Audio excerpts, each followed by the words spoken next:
Olá, meus amigos, tudo bem? Estou aqui de volta, né? Depois de um longo e tenebroso inverno, calor ensurdecedor, surreal. Estou aqui para comentar um pouco aí sobre o começo da temporada de 2026 do futebol do Flamengo. Para quem não sabe, meu nome é Daniel Santos, Daniel Gregory, torcedor do Flamengo. E eu quero fazer uma reflexão sobre esse começo de temporada de 2026 do nosso clube, né? Um planejamento que eu tive muita dificuldade para aceitar, sabe? Essa questão de jogar com o time sub-20. Por quê? Porque é um sub-20 que ele foi sucateado pelo clube. Foi sucateado com os melhores jogadores ano passado, 2025, sendo vendidos por preço de banana, né?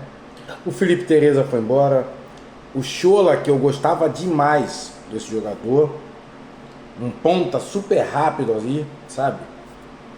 Foi vendido, né, a preço de banana para clubes inexpressivos, sabe? E aí, cara, só ficou a raspa do tacho, que não estava preparada para jogar o Campeonato Carioca. E o Flamengo repete esse mesmo planejamento, se não me engano, desde o ano passado, gente. Desde o ano passado. Vocês se lembram que ano passado eles botaram Pablo e Carlinhos para jogar com essa molecada? E justamente esses eram os jogadores que entregavam os jogos. Tá vendo? Pois é. Ano passado tiveram 2 vitórias, um empate e 2 derrotas. Esse ano aqui, difícil, né? Só um empate essa molecada conseguiu. Difícil. Eu não, eu acho que não deveria ter usado o sub-20 para isso, sinceramente falando. Por quê? Porque a gente tem uma Supercopa contra o Corinthians no dia 1º de fevereiro agora. Eu vou abordar, gente, deixa eu só explicar. Eu vou abordar até o jogo de ontem contra o São Paulo, ok? Enfim, o que acontece? Mas inicialmente falando sobre esse planejamento do sub-20. A gente tem um jogo contra o Corinthians domingo pela Supercopa do Brasil, certo?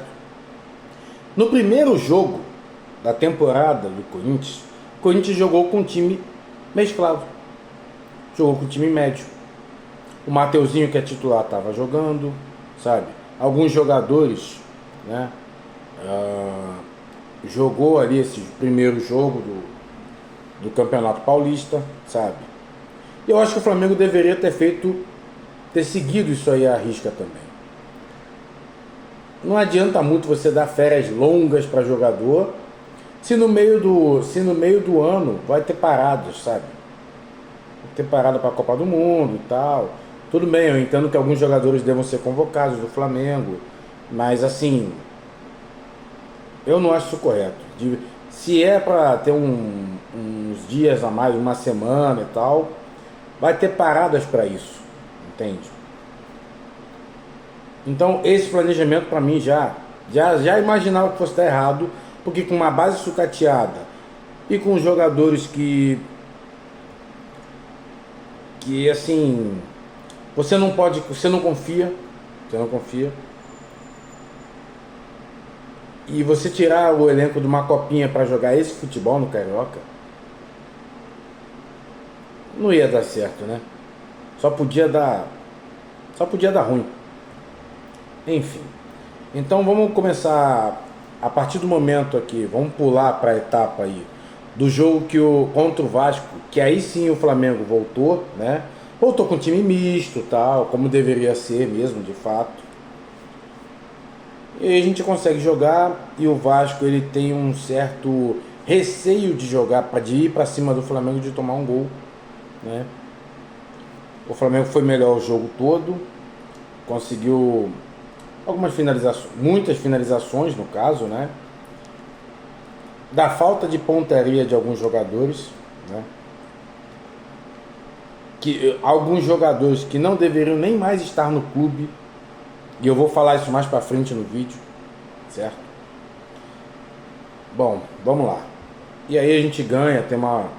Embora tenha sido 1-0, o Léo Jardim foi o melhor jogador do Vasco lá, certo? Naquele jogo. E aí a gente pula pro jogo do Fluminense, no segundo clássico. Que aí eu tenho umas observações a fazer. Incluindo o nosso treinador. Nosso treinador, o Felipe Luiz, que ele insiste com um jogador chamado Gonzalo Plata, que eu não sei o que acontece. Esse cara sempre está no campo. Eu não sei o que acontece. Vou falar um negócio para vocês. Esse cara me irrita profundamente num nível assim que eu não consigo suportar esse cara no campo mais. Não dá, não dá. Falhas defensivas, né? O Léo Ortiz entrega uma bola num contra-ataque lá pro Fluminense. A bola estava com o Flamengo, ele dá a bola no pé do cara do Fluminense no meio campo. E aí contra-ataque, gol. Segundo gol, outra falha individual. Entende? Então assim, fica difícil, né? Fica difícil, fica complicado. A gente perde o clássico, perde o Fla-Flu.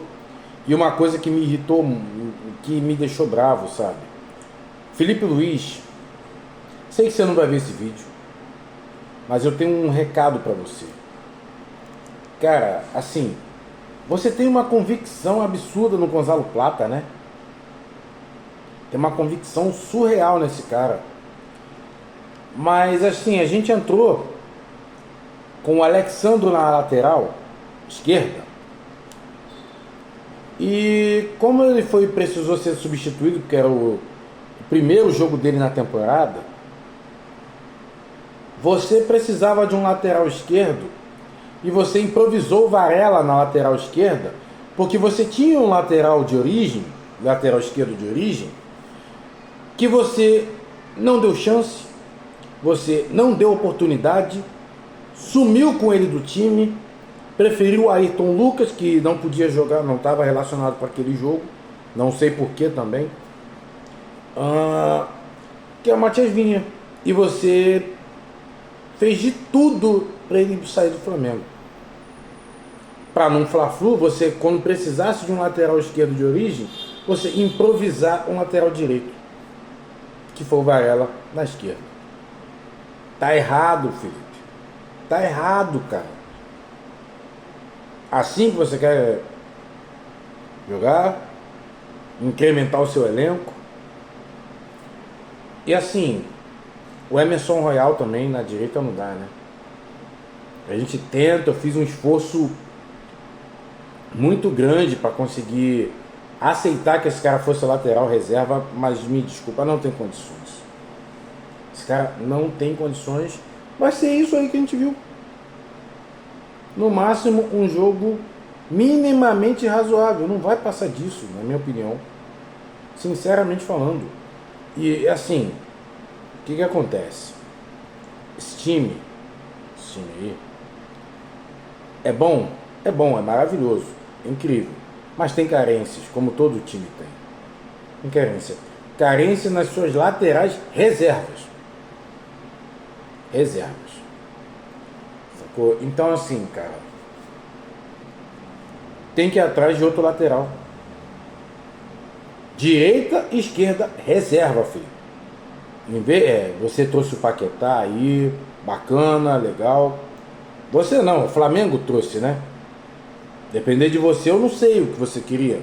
Porque você insiste com o Gonzalo Plata o tempo todo, né?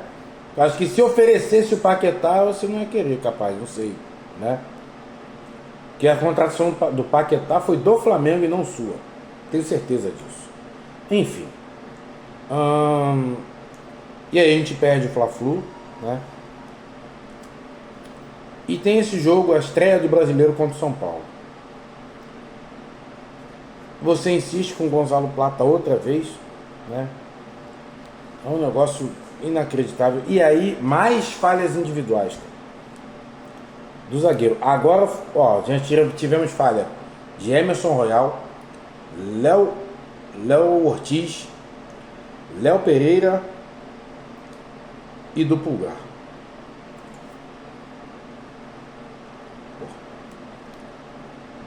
2 jogos, 4 falhas. Não dá, né? Tá difícil, cara. Ah, mas é a falta de ritmo. Meu amigo, quem tem o elenco mais caro do Brasil, do continente sul-americano? É o Flamengo. O Flamengo tem que dar o seu jeito, cara. Já ferrou o planejamento mesmo? Agora os jogadores vão ter que se virar para conseguir ajeitar tudo aí. E a gente está a um jogo do quadrangular do rebaixamento no Carioca, que é uma vergonha. Ah, você liga pro Carioca? Sinceramente, não. Mas rebaixar também não dá, né? Tá no quadrangular do rebaixamento? Não existe. Não tem condição para isso. Então, assim, tem que se mudar esse planejamento. Não pode mais se usar esse planejamento. Vocês sabiam que ia ter Copa. Vocês sabiam que o Campeonato Brasileiro ia começar em janeiro. Vocês insistiram nesse planejamento. Vocês estão pagando pelo planejamento errado que vocês tiveram. O que culminou no jogo de ontem contra o São Paulo, né? Um São Paulo muito insinuante, né? Que eu sabia que ia entrar assim, porque o São Paulo estava uma zona até o presidente sair e o Rafinha chegar. Rafinha chegou no São Paulo, motivou os caras voltaram a querer correr, entendeu? E deu no que a gente viu ontem, cara. Foi um jogo de muitas chances perdidas. O Carrascal perde um gol na cara. Esse Gonzalo Plata aí, na minha concepção, uma porcaria. 25 milhões de reais jogados na lata do lixo. Sinceramente, falando, pode ter feito o gol lá da Copa do Brasil, mas sinceramente não serve. Não serve. E e eu vou falar um negócio aqui.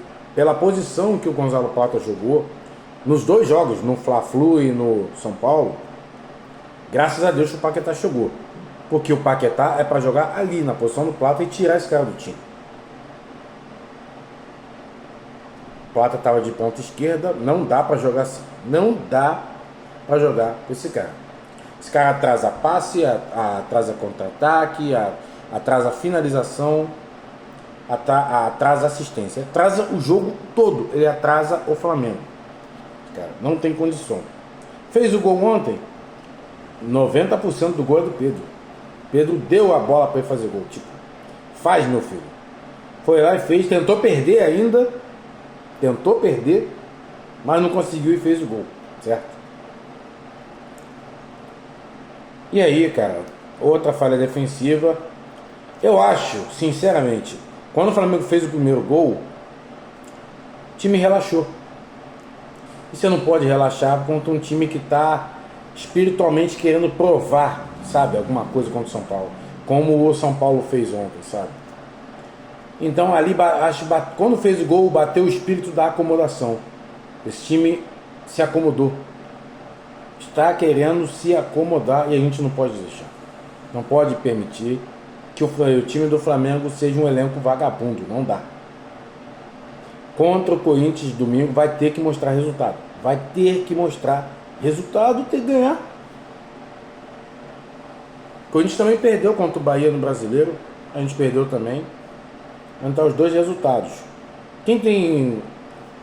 qual time tem a obrigação de ganhar? Na minha concepção, o Flamengo. Tem um time muito melhor, tem um time de jogadores mais qualificados. O Corinthians tem muito jogador bom também. Mas assim, não tem condições, gente. Ou o Flamengo consegue fazer um bom planejamento para em cima desse que falhou, Ou a gente não vai ganhar nada no começo da temporada. A gente tem,